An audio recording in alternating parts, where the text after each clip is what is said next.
Hi friends, welcome in the course Concretology. Today we will see water, the importance of water in concrete. What are the properties should have water should have in the concrete? We will see in today's lecture.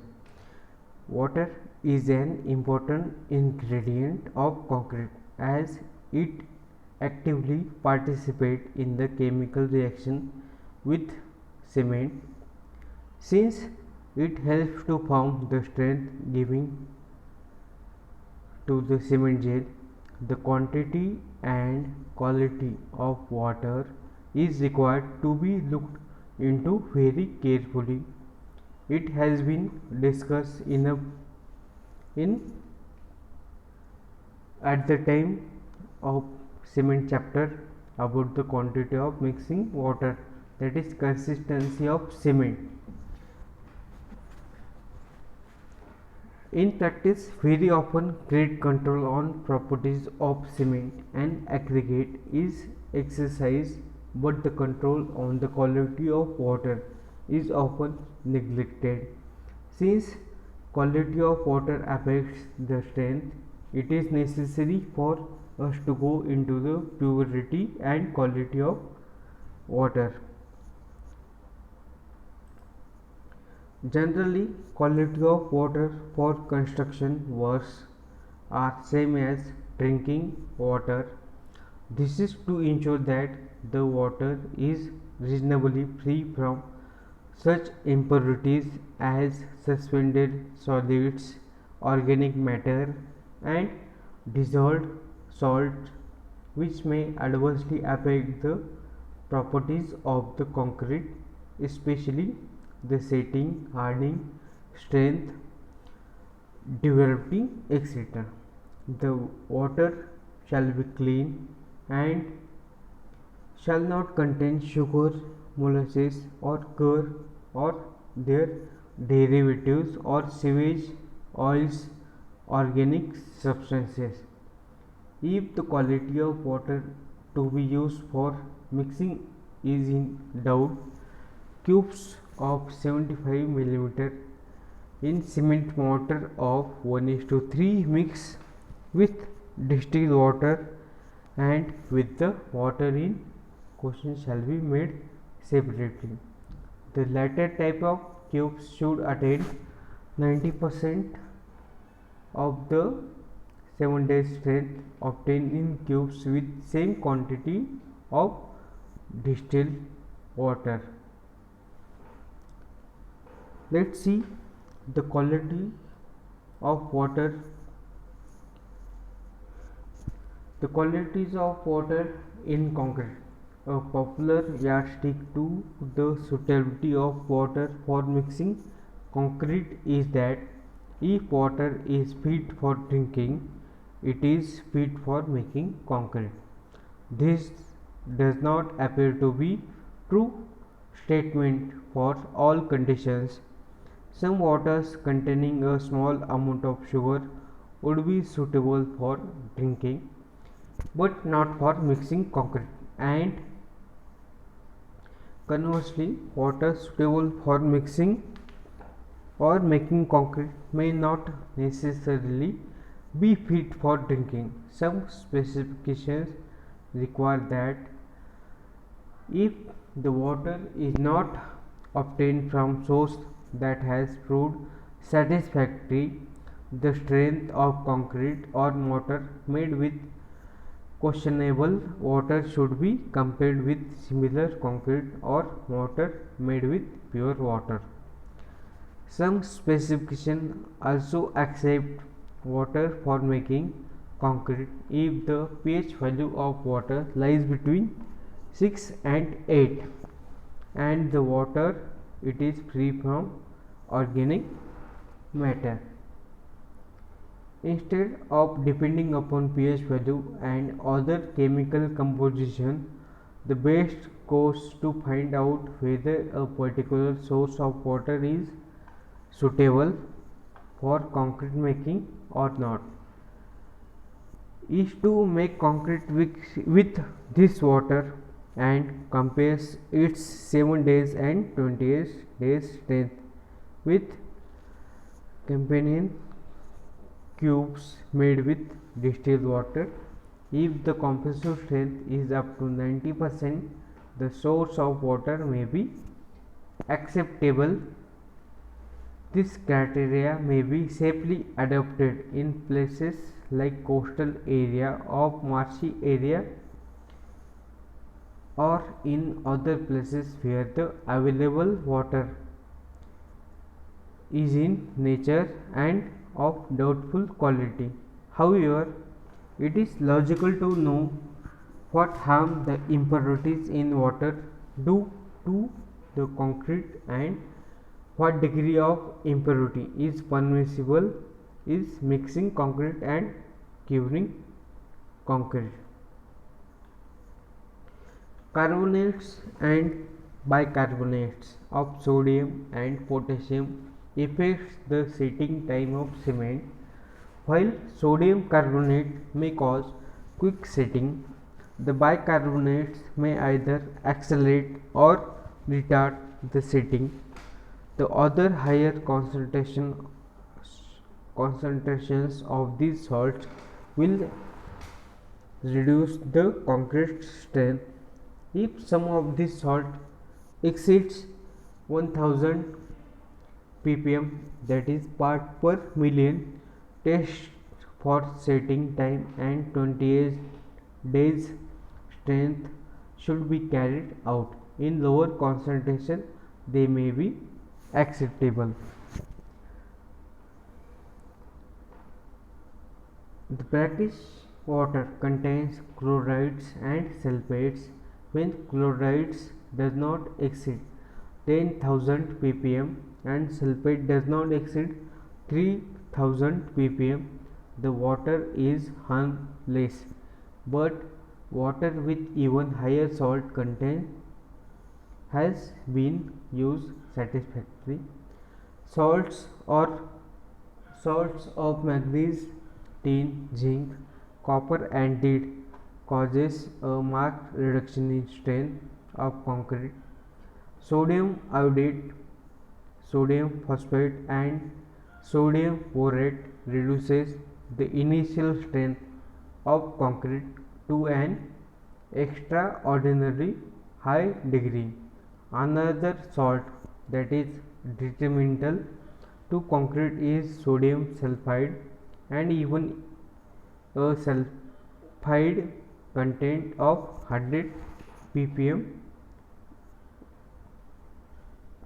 causes the or responsible for tasting of water.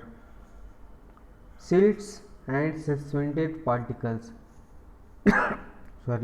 and are undesirable as they interfere with setting, hardening and bond characteristic. A turbidity limit of 2000 ppm has been suggested. The given table shows the tolerable concentration of some impurities in mixing water. The initial setting time of the test block made with the cement and the water proposed to be used shall not differ by plus or minus 30 minutes from the initial setting time of the test block made with the same cement and distilled water.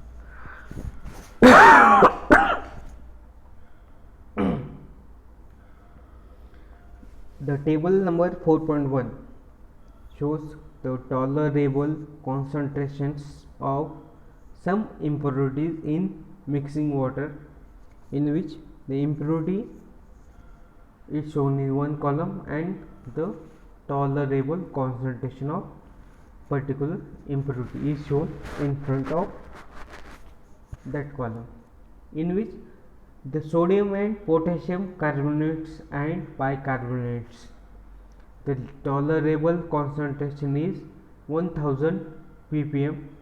If this is exceeded, it is advisable to make test both for setting time and 28 days strength. Then fluorides, the tolerable limit is 10,000 part per million. For sulfuric anhydride it is 3000 part per million. For calcium chloride 2% by weight of cement in non-prestressed concrete.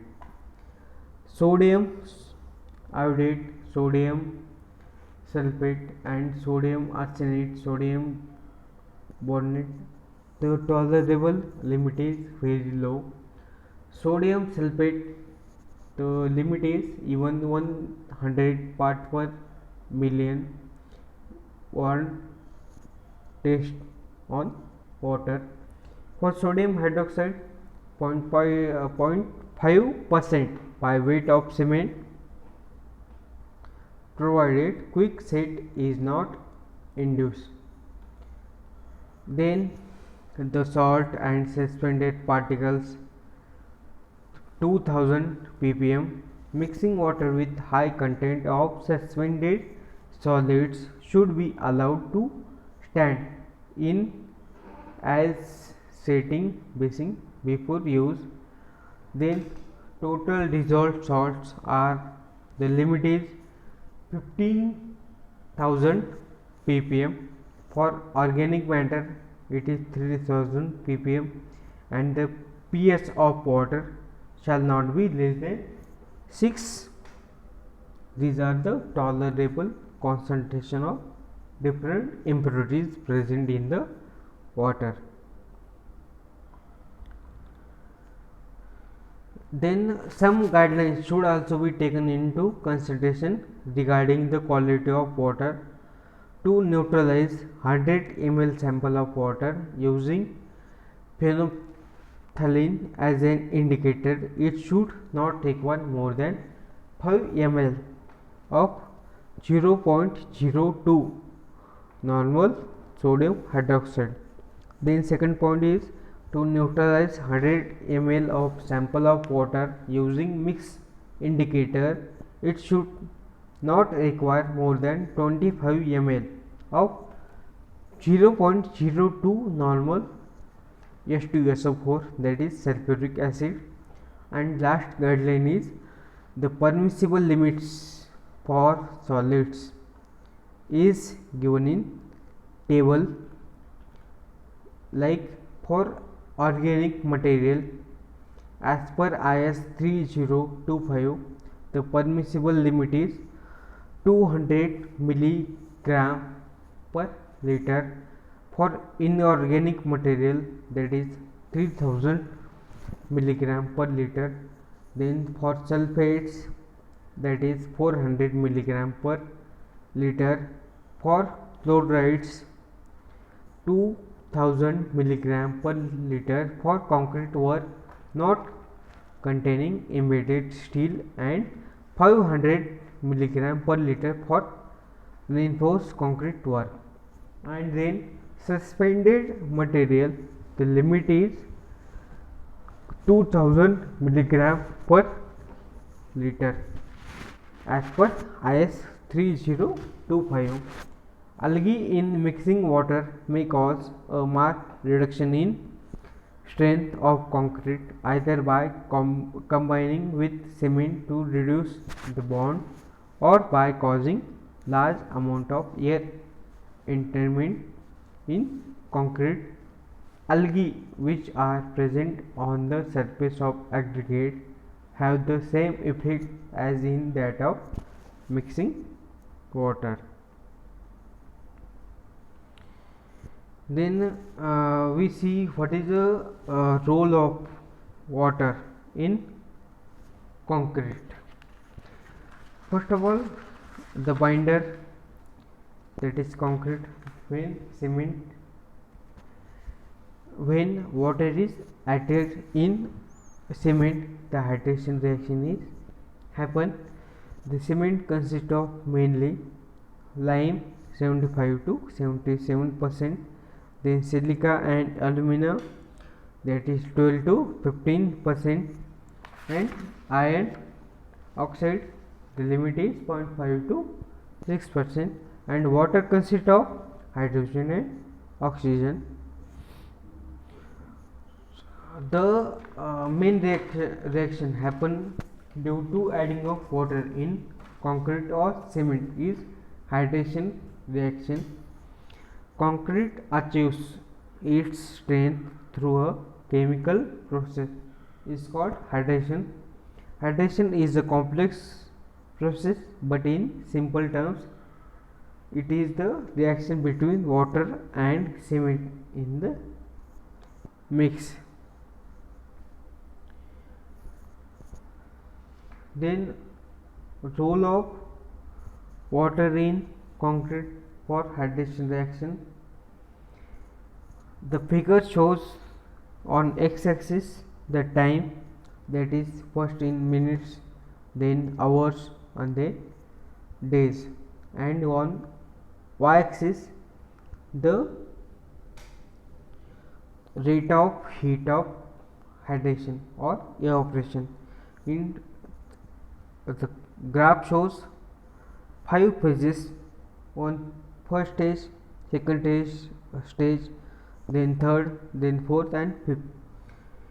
The first stage shown in minutes, in which is known as hydrolysis stage of cement compounds, occurs rapidly with a temperature increase of several degrees. In first phase, the heat of hydration is released very high in very less time. Then second phase is known as dormancy period. The evolution of heat slows dramatically in this stage. This can last from 1 to 3 hours. Here concrete is in plastic state, which allows it to transport and place without major difficulty. At the end of this stage, initial setting begins. In stage number 3 and 4, the concrete starts to harden and the heat evolution increases due to primarily to the hydration of tricalcium silicate, and stage number 5 is reached after 36 hours. The slow formation of hydrate products occurs and continues as long as water and unhydrated silicates are present in concrete. This graph shows the stages of when we add the water in the cement.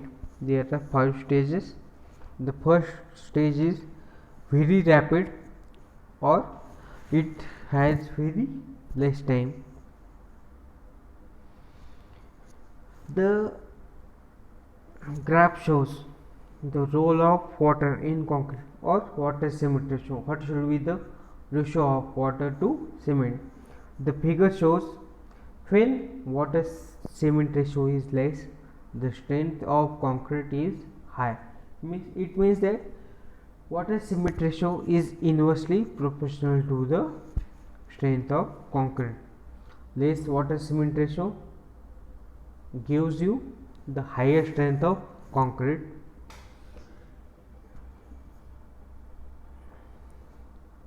The graph shows the vibration given to the concrete and compaction and fully compaction concrete.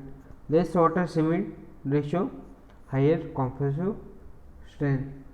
The most important indicator of strength, that is water cement ratio. The water cement ratio is the higher the final concrete strength. Concept was developed by Duff Abrams and gives the graph in 1920. We will discuss about water cement ratio in next lecture or in future lectures. The table shows water cement ratio and strength. Water cement ratio, probable strength. For point 4 water cement ratio, the strength will be 100%.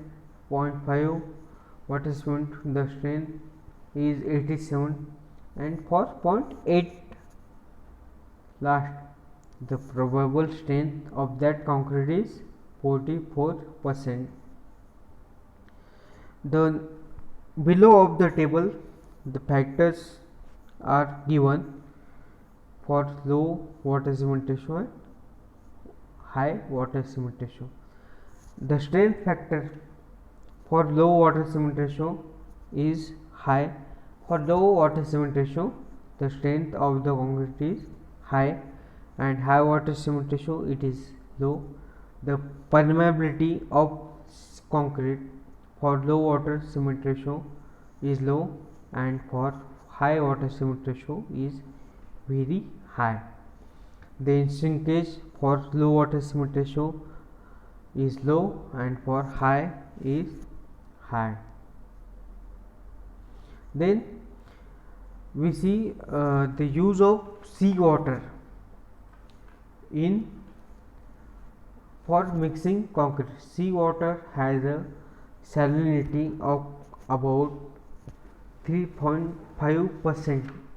In that, about 78% is sodium chloride and 15% is chlorides and sulfate of magnesium. Seawater